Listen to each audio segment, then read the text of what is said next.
Hi കൂട്ടുകാരെ, 2-3 ദിവസത്തെ മഴയ്ക്ക് ശേഷം രാവിലെ നല്ല വെളിച്ചമൊക്കെ കണ്ടുകൊണ്ടിങ്ങനെ നിന്നപ്പോഴേ നമ്മുടെ മീൻകാരൻ വന്നേ. കൂടെ നമ്മുടെ മണിക്കുട്ടിയും പൂച്ചയാണ് കേട്ടോ. എന്നാൽ കുറച്ച് അയല അങ്ങ് മേടിച്ചേക്കാമെന്ന് വിചാരിച്ച് മമ്മിയോട് ഓടിച്ചും ചോദിച്ചപ്പോൾ മമ്മി ആദ്യം പറഞ്ഞത്, ഓ അയല ഗ്യാസില്ലേ വേണോ, നല്ല മുഴുത്ത അയലയാന്ന് കേട്ടപ്പോൾ എന്നാൽ കുറച്ച് മേടിക്കാമെന്ന് വിചാരിച്ചു. പിന്നെയാണ് രസം കേട്ടോ.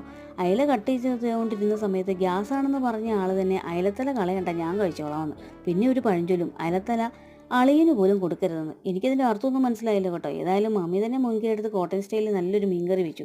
വീഡിയോ എടുക്കുന്നത് കണ്ടപ്പോൾ അതിൻ്റെ ചേരുവയെക്കുറിച്ചും തിളച്ചതിന് ശേഷം ഉലുവ ഇടുന്നതിനും കരിയാപ്പില നല്ലതായിട്ട് വിതറി ഇടുന്നതിനെക്കുറിച്ചും, കരിയാപ്പില എടുക്കാനായിട്ട് അതിൻ്റെ ഇടയ്ക്ക് ഞാൻ ഓടിപ്പോയി കേട്ടോ. ഇതൊക്കെ എന്തൊക്കെ പറഞ്ഞാലും സ്പീഡ് കാരണം ഇതൊന്നും കേൾക്കാൻ പറ്റിയില്ല കേട്ടോ. എന്തൊക്കെയായാലും നമ്മുടെ മമ്മിയുടെ അടിപൊളി മീൻകറിയായിരുന്നു.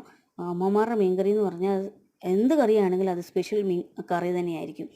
അപ്പം ഞങ്ങൾ ഉച്ചയ്ക്ക് നല്ല സ്പെഷ്യലായിട്ട് മമ്മിയുടെ മീൻകറി കൂട്ടി ഊണ് കഴിച്ചു.